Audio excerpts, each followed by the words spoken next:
ব্যাটারদের ব্যাটিং ব্যর্থতায় বাংলাদেশের বড় হার। টি-20 সিরিজ প্রথম ম্যাচ ওয়েস্ট ইন্ডিজের বিপক্ষে 16 রানে হেরেছেন বাংলাদেশ। 165 রান তাড়ায় শুরুতে ব্যাকফুটে চলে যায় টাইগাররা। পাওয়ার প্লেতে 4 ব্যাটার ফিরেছেন ড্রেসিং রুমে। এই সময় স্কোয়াডে জমা হয়েছেন মাত্র 42 রান। এরপরে ছোট ছোট কিছু জুটি হলো, লাভ হয়নি। 77 রানে 6 উইকেট হারানোর পর তানজিদ হাসান সাকিব ও নাসুম আহমেদ কিছুটা লড়াই করলো, সেটা শুধু হারের ব্যবধান কমিয়েছেন। সাকিবের ব্যাট থেকে আসেন 27 বলে 33 রান, এছাড়া 13 বলে 20 রান করেন নাসুম আহমেদ। শেষ পর্যন্ত 149 রানে শেষ হয় বাংলাদেশের ইনিংস। টস জিতে আগে ব্যাটিং করতে নেমে 20 ওভারে 3 উইকেট হারিয়ে 165 রান তুলেছে ওয়েস্ট ইন্ডিজ। দলের হয়ে সর্বোচ্চ ওভারে জিতে 46 রান করেছেন অধিনায়ক শাইহফ।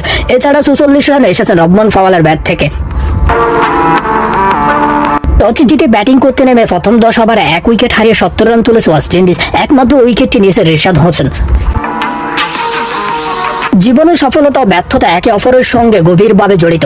সফলতা পেতে চাইলে আমাদের আগে শিখতে হবে, ব্যর্থতা মেনে নিতে হবে, বারবার পড়ে গিয়ে আবার উঠে দাঁড়াতে হবে এবং বহুবার ব্যর্থ হয়ে একটি কাজকে আঁকড়ে ধরে রাখতে হবে।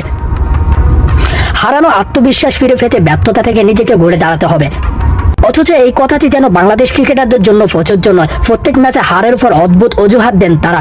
বলেন, আমরা এই ম্যাচ থেকে শিখবো, আমাদের ভুলগুলো কোথায় হয়েছে তা থেকে আমরা আবার শিখবো। আসলে কি তারা শিখছেন? অথচ এমনও প্লেয়ার আছেন যারা এখন অবসরে যাওয়ার সময় হয়ে গেছেন, কিন্তু তারা এখনো জানেন না কিভাবে টি-20 ক্রিকেটটা খেলতে হবে। আপনাকে যে প্রতি ম্যাচে 50 কিংবা 100 করতে হবে বিষয়টা এমন নয়। টি-20তে ছোট ছোট ক্যামিও গড়ে দিতে পারো 200 রানের বড় স্কোর। তারা কি এতটুকু বুঝে